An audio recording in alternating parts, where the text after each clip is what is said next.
Mga igsoon, kung maghisgot kita karon na og social media, pananglitan Facebook, IG, Instagram, Twitter, YouTube.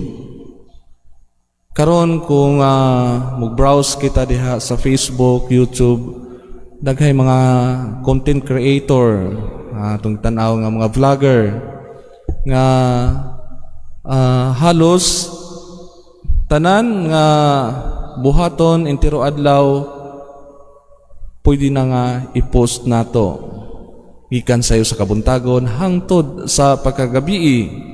Wala may problema ni ana, no?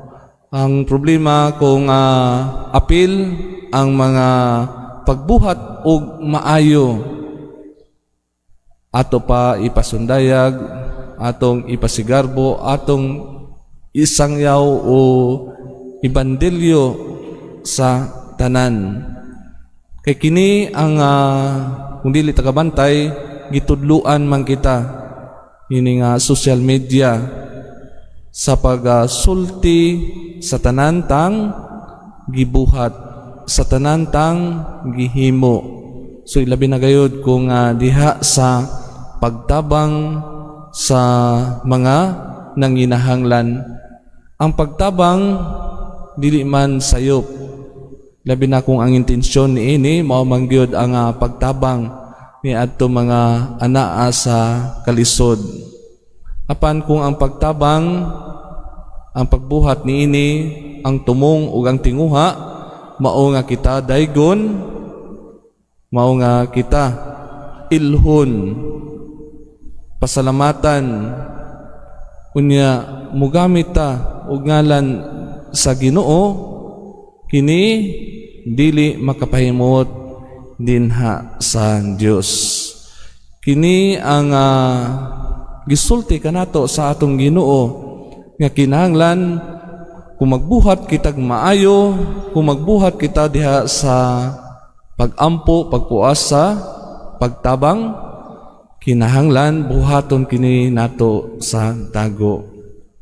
Apan kini na karon ang kumbaga gitudlo kanato ini nga kalibutan na nga ang pagpuhat ni ini kinahanglan nga ipahibalo na sa kadaghanan, susukwahi diha sa sugo, diha sa kabubuton sa Ginoo.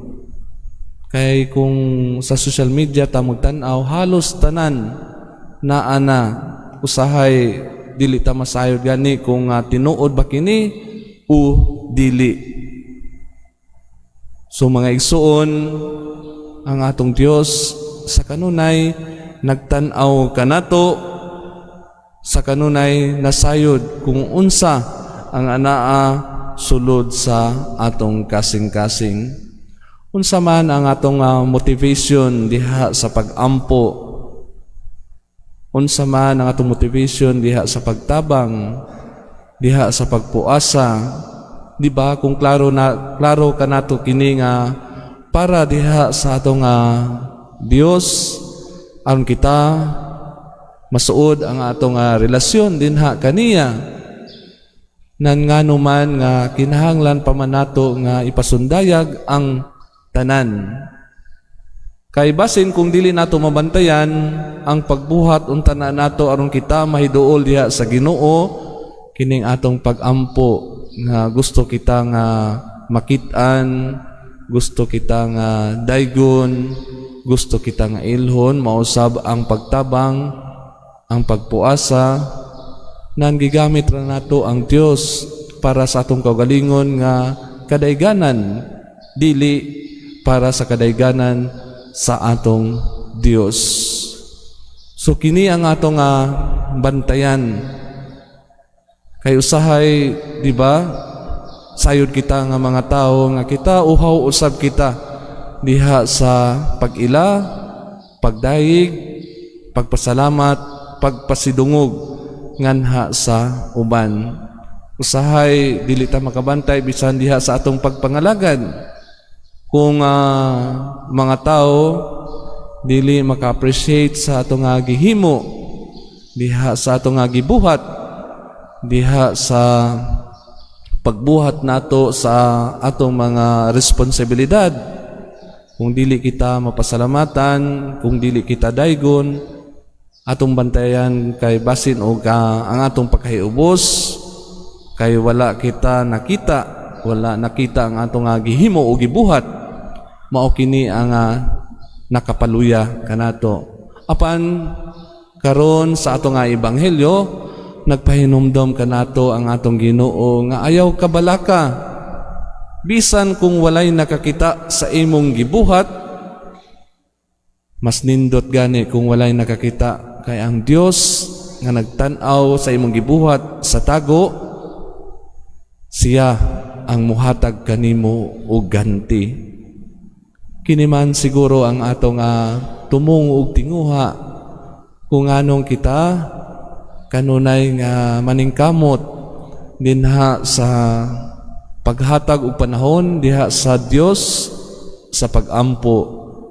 Untana kini usab ang motivation nato diha sa pagbuhat og maayo, pagbuhat og kaluoy, pagtabang sa mga nanginahanglan ngadto sa atong mga kabus. Usahay no kung muhatag kita, ganahan kita nga makadungog nga pasalamatan ta ni atong gitabangan.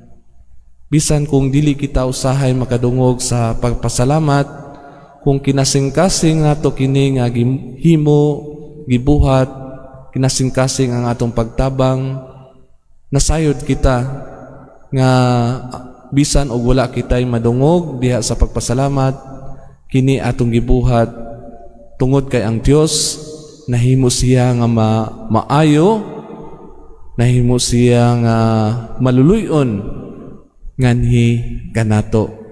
So siya maoy atong himuon nato nga maayo nga panag-ingnan diha sa pagbuhat og maayo.